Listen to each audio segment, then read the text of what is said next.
you sit in front of me, perhaps without realizing that the wound you call love has a genealogy. It is not a random choice that draws you again and again toward those who cannot hold you, those whose pain seems to swallow yours. There is something ancient in you, an archetype that was forced to awaken too soon.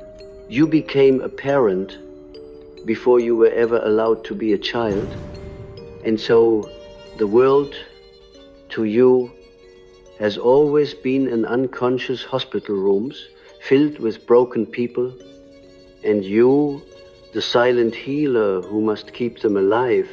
But what you call empathy, my friend, is often a sacred defense mechanism. The parentified empath is not simply kind. They are forged by necessity. When a child's environment demands caretaking, instead of receiving care, the psyche rearranges itself. The soul begins to fuse survival with service. The small one learns that to be loved, one must first fix. And this is where the seed of the trauma bond is planted in the soil of premature responsibility, watered by guilt and fear of abandonment. Every adult relationship you form thereafter becomes an echo chamber of that first imbalance. You will be magnetized to those who mirror the chaos you once tried to control. The wounded partner becomes a living symbol of the parent whose instability once ruled your inner world. You mistake recognition for attraction. You call it destiny when it is really repetition. The unconscious seeks completion through reenactment. It does not care whether you are happy. It cares that you return to the scene of the original crime, because perhaps this time you will change the ending. You may wonder why love so often feels like suffering. In analytical psychology, we know that pain is not always punishment, it is communication from the shadow. The shadow says, you have not yet met the abandoned child within you. When you meet a wounded partner, your inner child recognizes itself in them. Their despair awakens your old role, the savior, the stabilizer, the unseen guardian. You think you love them, but what you truly love is the opportunity to heal your own story through them. Yet the paradox is cruel. You cannot save them without betraying yourself, for in saving them, you are once again abandoning the one who truly needed you, your own inner child. In my work, I often described the psyche as a self-regulating organism seeking equilibrium. But when empathy has been conditioned by fear, it becomes pathological. The parentified empath confuses intuition with hypervigilance, what others experience as feeling into someone. You experience as scanning for danger. Your sensitivity is not only spiritual, it is neurological, ancestral, archetypal. It is the vigilance of a child who had to detect subtle changes in tone or expression to survive emotionally. You call it love, but it is vigilance disguised as compassion. You are drawn to the wounded because their chaos feels like home. The silence after the storm feels unnatural to you. When peace enters, it is mistaken for boredom because your nervous system was never taught the music of calm. It only knows the rhythm of crisis. And so, even in quiet relationships, you may unconsciously provoke conflict not because you desire pain, but because conflict reminds you that you exist, that you are still needed. To understand the parentified empath, one must descend into the archetype of the wounded healer Chiron, the centaur who could not heal his own wound. He teaches us that some souls carry light precisely because of the darkness they endured. But if you never allow that wound to close, you will forever seek others to bleed with. You will call it intimacy, but it will be a pact of shared pain. This is the tragedy of trauma bonds, two unconscious wounds agreeing to stay unhealed. As long as the illusion of connection remains, in dreams, such relationships often appear as mirrored rooms, one person reaching to embrace the other. But the image slips through glass. The more the dreamer reaches, the further the reflection retreats. The unconscious is showing you that you are trying to hold a projection. The wounded partner is the mirror in which your unlived innocence is trapped. Each time you say, "They cannot love me," the psyche whispers, "Nor could the ones before them," and yet you stayed. Why? Because to the parentified empath, abandonment equals annihilation. To let go of the wounded partner feels like letting your parent die all over again emotionally. Symbolically, the ego resists separation, for it fears that without the role of caretaker, there will be no identity left. You see, in such souls, love and duty have merged into one. To love is to serve. To stop serving feels like betrayal. But individuation demands betrayal of the false self before the birth of the true one. The first step, then, is not to stop loving others. It is to redirect the same compassion toward the abandoned child within you. That child has been managing a household of wounded archetypes for decades. It has kept you functioning, smiling, fixing, explaining, yet it is tired. You must go back for that child, not as savior, but as witness. Sit beside it in the ruins of your own story and say, "You were never meant to be the parent." That is the first moment of liberation. But liberation feels foreign to those who have lived as prisoners of responsibility. When you begin to heal, guilt will come. The mind will whisper, "You are selfish. You are leaving them behind." This guilt is the ghost of the original contract.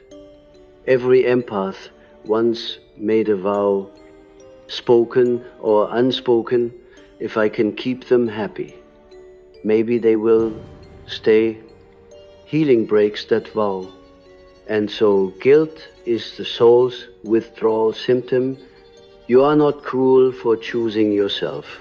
You are faithful to the self, the divine center. Jung called the imago Dei, the image of God within.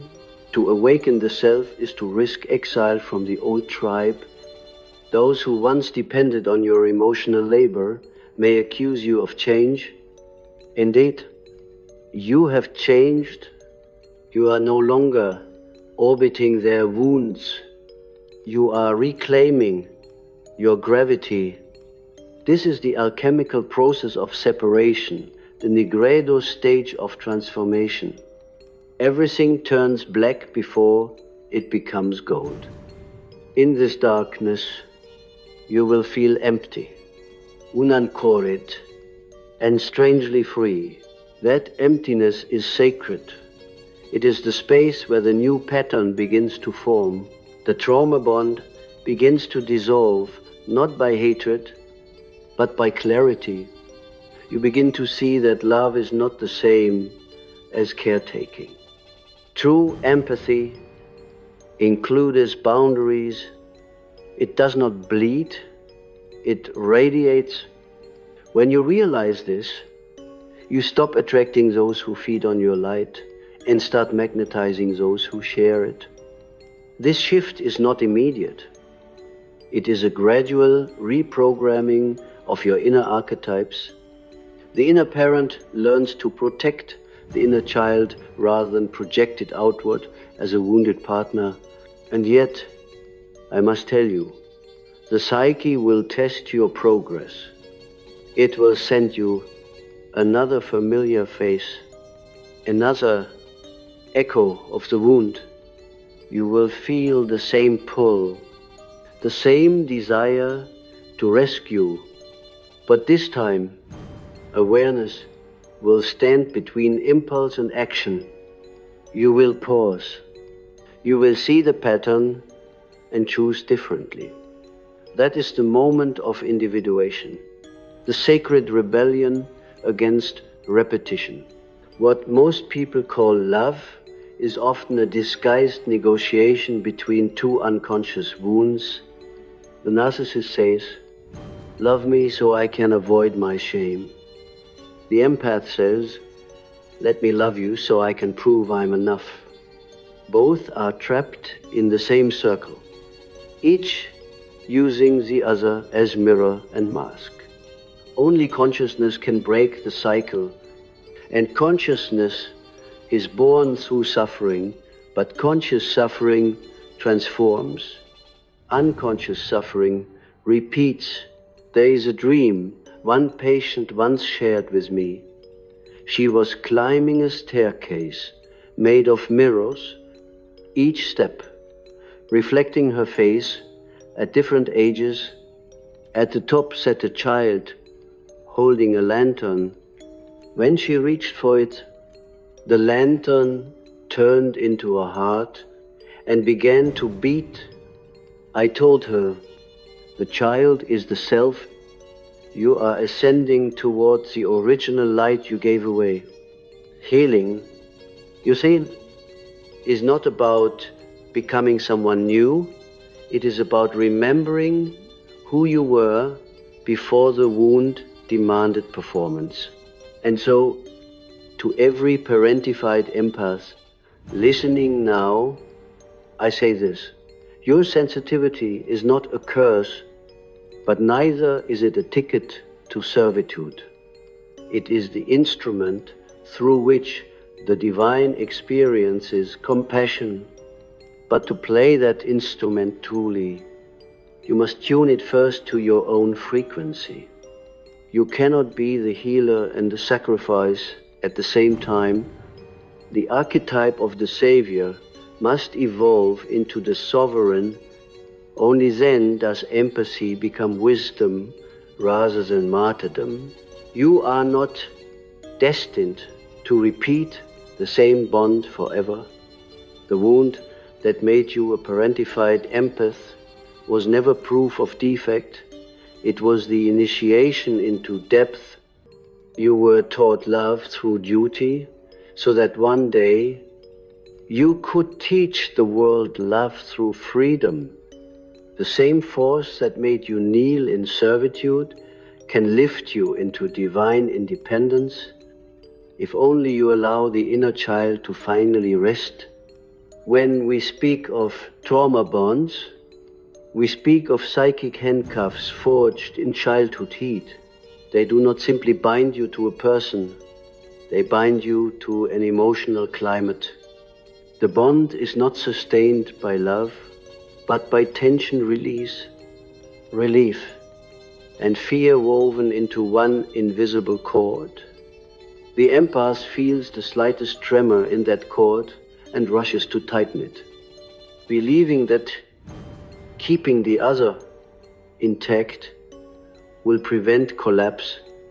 But the truth is that the collapse is internal, already waiting.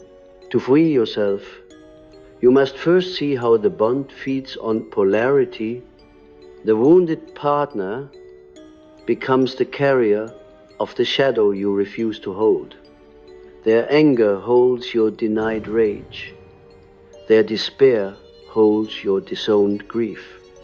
The psyche externalizes what it cannot yet integrate. Thus, every time you try to fix them, you are really trying to silence the echoes of your own unintegrated darkness. The task is not to push the projection away, but to retrieve it gently, to say, this pain I see in you lives also in me. And in the laboratory of the soul, awareness is the only solvent strong enough to dissolve trauma bonds. Awareness is painful because it strips illusion from affection.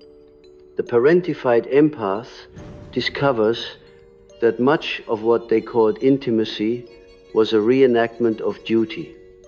It is like realizing the beautiful melody you loved was written in a minor key of grief. Yet awareness also brings mercy.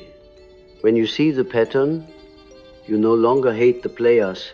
You begin to understand that everyone is acting out their myth, that every relationship is an alchemical vessel where opposite metals struggle toward gold. The alchemist spoke of conjunctio, the sacred marriage of opposites.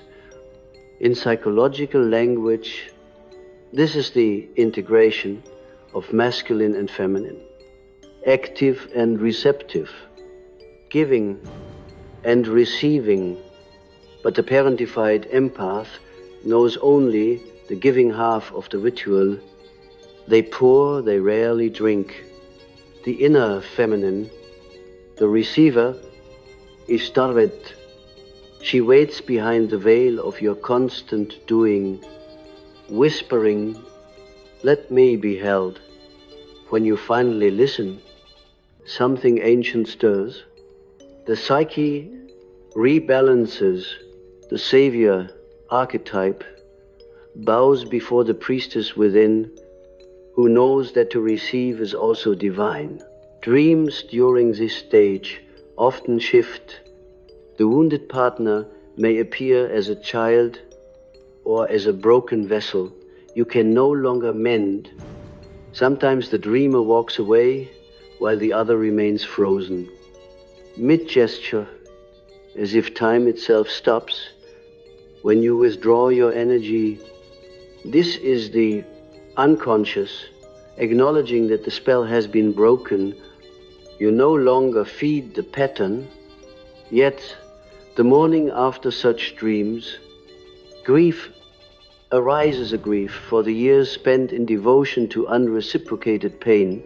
Grief is not regression, it is purification.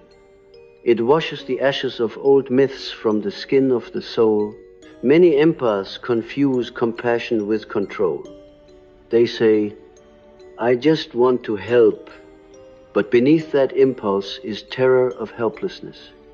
To watch another suffer without intervening resurrects the child's original impotence. The parent's tears, the shouting, the silence. You could not fix it then, so you vowed to fix everything now. Healing demands that you break that vow. You must allow yourself to witness pain without merging with it. This is not detachment, it is sacred, witnessing. The Buddha called it equanimity, I call it psychological hygiene. When you stop merging, a strange quiet fills the psyche.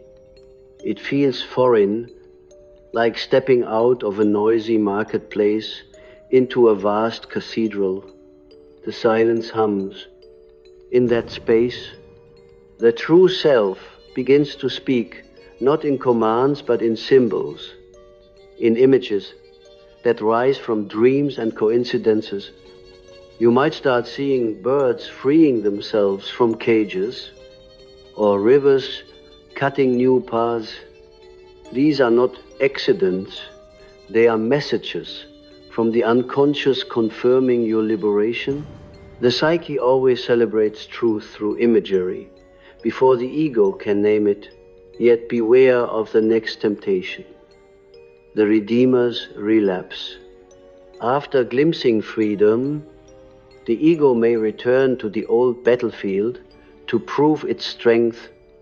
Now that I'm healed, you think, I can handle them. But healing is not immunity, it is awareness. You cannot dance with fire simply because you have understood its chemistry. Some souls must be loved from a distance so that both can evolve separately. This is one of the hardest initiations for the parentified empath: to love without rescuing, to care without custody. Loneliness visits here like a test, without someone to fix. Who are you? The vacuum left by the absent wound can feel unbearable. The psyche, desperate for familiar stimulation, may even dream of the old partner, idealizing them. Do not mistake nostalgia for destiny. The unconscious often uses the image of the past to gauge whether you will choose repetition or renewal. When you wake from such dreams, light a candle, breathe deeply, and speak aloud, I choose consciousness over comfort. Each time you affirm that, the neural pathways of codependency weaken and the channels of individuation widen. Let us speak now of the body, for it too carries the myth. The empath's posture often leans forward, as if perpetually reaching to soothe, shoulders curved to shield the heart. Breath stays shallow, ever ready for flight. When healing begins, the body trembles. It shakes because the nervous system is releasing centuries of vigilance. Allow the tremor. It is the serpent shedding its skin. The old vigilance was sacred once. It kept you safe. Now it only confines you. As you breathe deeper, you reteach the body that safety can coexist with stillness. And then comes forgiveness, not of them, but of yourself. Forgiveness is misunderstood as amnesia. It is really remembrance without resentment. To forgive oneself is to look directly at the child who made impossible choices and say, "You survived the only way you could." That sentence alone rewires destinies. It allows you to step out of the archetype of martyr and into that of teacher. The wound becomes wisdom. You begin to speak from scar, not from sore. The difference is energy. Scars radiate light, sores leak it. Eventually, relationships shift. You start attracting those who are whole enough to meet you halfway. The dance changes tempo from frantic tango of need to slow waltz of awareness. Conversation replaces crisis. Peace no longer feels dull, it feels holy. This is when the empath becomes a mystic. They realize that empathy, purified of compulsion, is not about merging, but about mirroring the divine spark in another. Two conscious souls meeting are like twin lamps, each burning, neither consuming the other. But even at this stage, humility is required. The psyche never finishes its work. It only deepens. Shadows return in subtler forms. You may find yourself tempted to overinterpret dreams, to pathologize new love, to see trauma where there is merely humanity. The goal is not to eradicate imperfection, but to relate to it consciously. Jung wrote that one does not become enlightened by imagining figures of light, but by making the darkness conscious. The empath's final task is not to escape the world's pain, but to walk through it without absorption, to be porous yet protected, open yet anchored. In alchemical language, this is the rubedo, the reddening. When spirit and matter unite, the empath, once fragmented between savior and self, becomes whole. Love is no longer a project, it is presence. The inner parent now holds the inner child, and together they walk as one being. This wholeness radiates outward. You no longer seek wounded partners because the vibration of incompletion has ceased to broadcast. Those who once strained, you simply pass by, unable to find purchase in your healed frequency. Peace has texture now. It feels like belonging to yourself, and so the lecture closes where it began, with the question of love. What is love for the parentified empath who has unlearned survival? It is the gentle recognition that both giver and receiver are equal expressions of the same self. It is the realization that tending your own soul is the highest form of service. When you live from that truth, every encounter becomes sacred, every boundary a prayer, every silence a hymn. You no longer parent the world, you participate in it. The divine child within you laughs again, and that laughter becomes the new heartbeat of your life. There comes a moment, somewhere in the long descent of inner work, when you realize that what you once called love was not love at all, it was compensation. The parentified empath learns early that love is earned through usefulness, and so adulthood becomes a performance of constant competence. You do not fall in love, you assume responsibility, you do not ask for care, you anticipate needs. Every smile you offer is an insurance policy against rejection.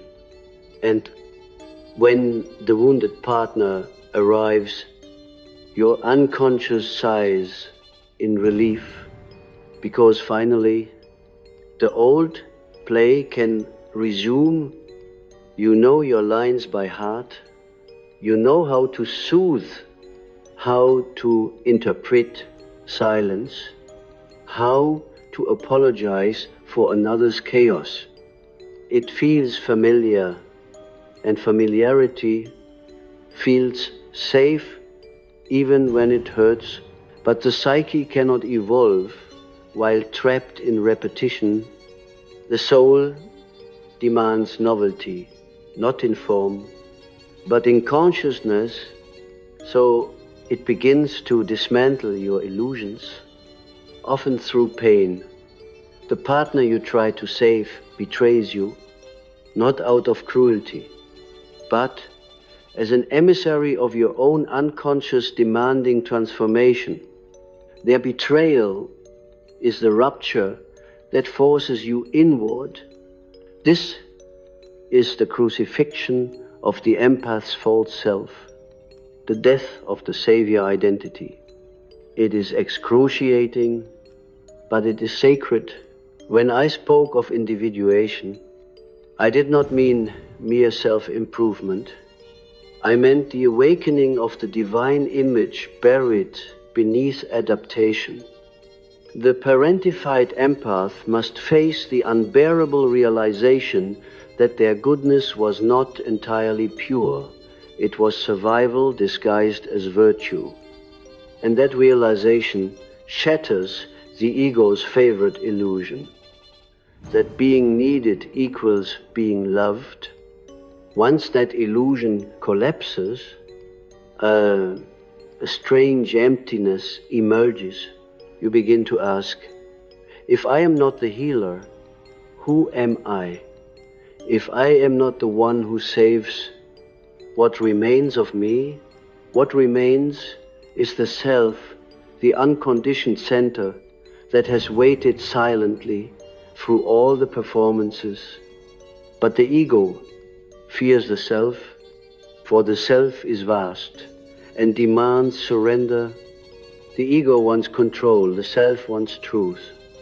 And so a great war begins within you, the war between the rescuer and the realized one. You will feel torn between the urge to go back and the pull to rise higher. Both impulses are sacred. Both are parts of the alchemical fire that refines your soul. During the stage, the unconscious may produce dreams of thresholds, of gates that open into fog. You may hear voices in those dreams saying, you cannot take them with you. It is not punishment. It is preparation. The psyche is warning you that individuation is a solitary path. No one can walk it for you, and few can walk beside you. To step through that gate is to leave behind the identity built on empathy distorted by fear. You emerge naked, unarmored, undefined, and it feels like death. But in Jungian psychology, death is always the companion of transformation. The archetype of death is not an end, but a renewal. The ego dies, so the self can live. For the empath, this means releasing the fantasy of being indispensable. You must allow others their own suffering, their own awakening. You cannot carry everyone across the threshold. The moment you try, the bridge collapses beneath you both. As this death unfolds, you may experience profound fatigue, even depression. It is the psyche withdrawing projections from the outer world. The energy once spent managing others now returns inward, and the system must recalibrate. This is not regression, it is incubation. The cocoon looks like stillness, but inside it, every cell is reorganizing toward flight. Trust the stillness. In the silence, your soul is weaving new wings. When you finally rise from that inner tomb, something miraculous happens. Empathy transforms into discernment. You begin to feel without absorbing, to witness without drowning. This is not detachment, it is sacred distance. You recognize that compassion without boundaries is not love, it is self-erasure. True compassion sees another's suffering and whispers, I trust you to walk your own path. That trust is the purest form of love, for it honors the autonomy of the soul. At this stage, relationships no longer operate on the axis of need. The magnetic pull toward the wounded partner fades, replaced by quiet recognition of kindred spirits. You no longer seek intensity, you seek resonance. You no longer confuse drama for depth. Love begins to feel lighter, cleaner, quieter. It does not demand performance. It simply is. This evolution of empathy is symbolized by the alchemical phoenix. The empath's former self burns in the fire of awareness, and from its ashes, a new being emerges, still compassionate, but free of compulsion. The phoenix does not deny its past. It carries the memory of flame in its feathers. Similarly, the awakened empath carries knowledge of pain, but is no longer ruled by it. The wound becomes the womb of wisdom, and yet, even after rebirth, shadows linger. You will still meet people who mirror your old patterns, but now you recognize them as teachers rather than soulmates. You can hold space for their pain without stepping into it. You can love them without losing yourself. This is mastery not of others, but of your own energy. In this mastery, something extraordinary unfolds. The empath becomes the alchemist. You learn to transmute emotional density into insight, chaos into creativity, heartbreak into art. Every wound becomes a manuscript.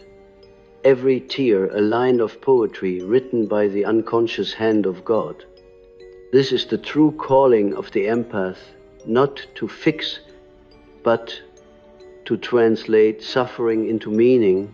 In the final phase of this transformation, you will discover that the archetype of the parent shifts from external to internal. You no longer parent others, you parent your own psyche. The inner mother soothes, the inner father guides, and together they raise the inner child into wholeness. The once fractured psyche becomes a living mandala, each part integrated, each wound sanctified, and when you look at the world again, you will see that everyone is acting out their own myth, searching for their own missing piece. You no longer judge or rescue, you simply understand. That understanding is love in its highest form, awareness embodied. There is a secret rhythm in the evolution of the empath's soul: expansion, contraction, silence, illumination. You expand when you love. You contract when you suffer.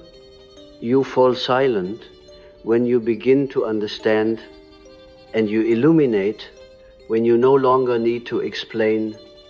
The parentified empath walks this rhythm unknowingly for most of life, repeating the same melody of giving and grieving, but when awareness takes root, that melody becomes music, a sacred composition of awakening that only the soul can hear.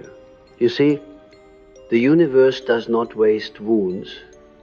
Every ache, every heartbreak, every night you cried beside someone who could not see your tears, none of it was meaningless. The unconscious has been sculpting you through pain, not to break you, but to polish the mirror through which you would one day see God reflected in the human heart, for that is what empathy truly is. The remembrance of divine unity hidden beneath the illusion of separation. But for the empath who has been parentified, that unity was first experienced through fusion with others, not communion with self. You learn to disappear so that someone else could remain whole. You learned that your emotions were dangerous if expressed, and sacred if suppressed. You became the still water in which others could see their distorted reflections and call it love.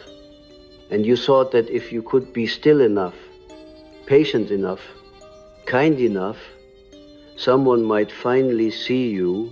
This illusion begins to unravel when you realize that your stillness was not peace, it was paralysis. Your patience was not virtue, it was fear of rejection. Your kindness was not unconditional love, it was hope disguised as service. To awaken is to let these illusions die gently, one by one, as if peeling off veils that once protected your naked soul.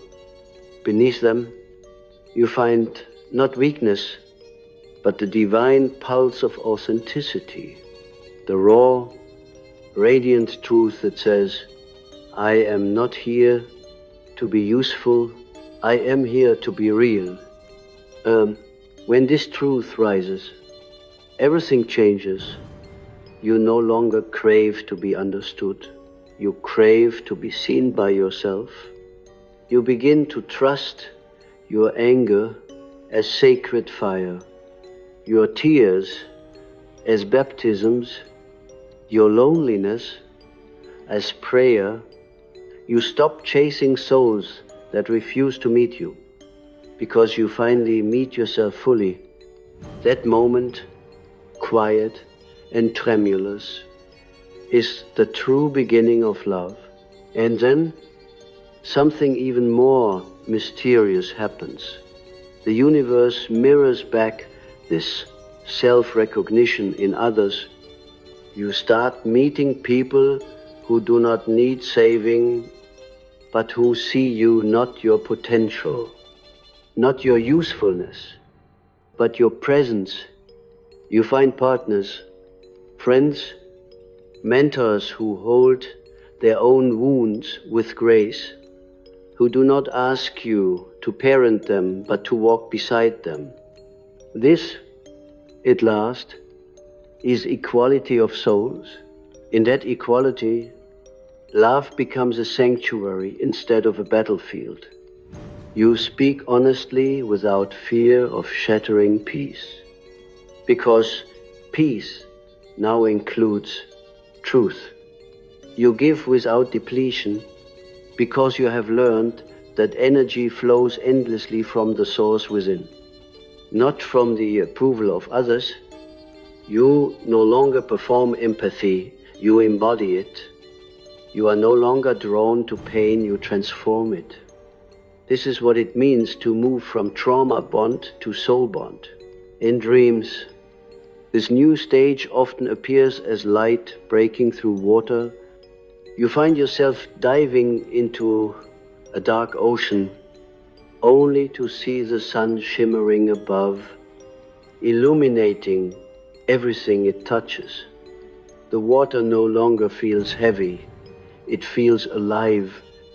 This is the image of integration, the conscious and unconscious united, the shadow and the light dancing as one current. The soul of the empath, once drowning in others, now swims freely in the depth of its own mystery. The mind, however, will still question, have I truly healed? Or am I only resting before the next storm? Do not answer too quickly. Healing is not a destination. It is an orientation toward truth. There will always be waves, always lesson, always subtle temptations to regress into the comfort of caretaking. But you will know you have transformed when the same situations that once enslaved you now invite reflection instead of reaction. Sometimes the universe will send you someone whose wounds echo your past, as if to ask, will you play the old role again? And you will smile, perhaps tenderly, and step aside, not out of coldness, but out of reverence for yourself and for them. You will understand that to interfere with another's awakening is to interrupt their dance with the divine. Love now means allowing, not absorbing. Compassion now means clarity, not chaos. When I imagine speaking this truth in a hall filled with seekers, I can almost hear the collective exhale, the release of centuries of inherited guilt. So many carry the belief that holiness means self-denial, that goodness demands exhaustion. But the true mystic knows the divine does not ask for your depletion, only your presence. You are not here to suffer endlessly for love. You are here to remember that love, in its purest form, never asks you to disappear. As you embody this, your empathy becomes luminous rather than porous. People still come to you, but now you hold space without absorbing their storms. Your presence itself becomes healing, not because you intervene, but because you radiate coherence. Others sense in you something they have long forgotten, the peace of a soul that no longer negotiates for worthiness. You do not speak it, you are it. And the world needs this kind of empath more than ever, not the rescuer, but the revealer, the one who shows by living example that love can exist without bondage, that intimacy can coexist with individuality, that connection need not require collapse. You become a living bridge between psychology and divinity, between the wounded and the whole. You teach not with words, but with vibration, not by saving, but by being. If you listen closely, you will feel that the child within you, the one who once carried the weight of the world, is now laughing somewhere deep inside. That laughter is sacred music. It is the sound of the psyche restored to innocence. You have not returned to who you were before the wound. You have become who you were meant to be because of it. The circle has closed. The journey of the parentified empath then is not from weakness to strength, but from distortion to divinity. It is the transformation of empathy from fear into wisdom, of love from duty into freedom. The once wounded healer becomes the conscious creator, the savior becomes the sage. The one who once sought validation becomes the embodiment of grace. And when you finally stand before the mirror, no longer seeking anyone's eyes, but your own, you will see it, the quiet, unwavering light that has always been there. You will understand that you were never broken, only buried beneath the rubble of roles and expectations. You will touch your heart and whisper, I am free now. And in that whisper, the universe will answer, not with thunder, but with stillness. For when the empath finally loves themselves without condition, even the cosmos holds its breath. The work of lifetimes has been completed. The child is home. The circle of suffering has become the spiral of consciousness. Love now is not something you do. It is what you are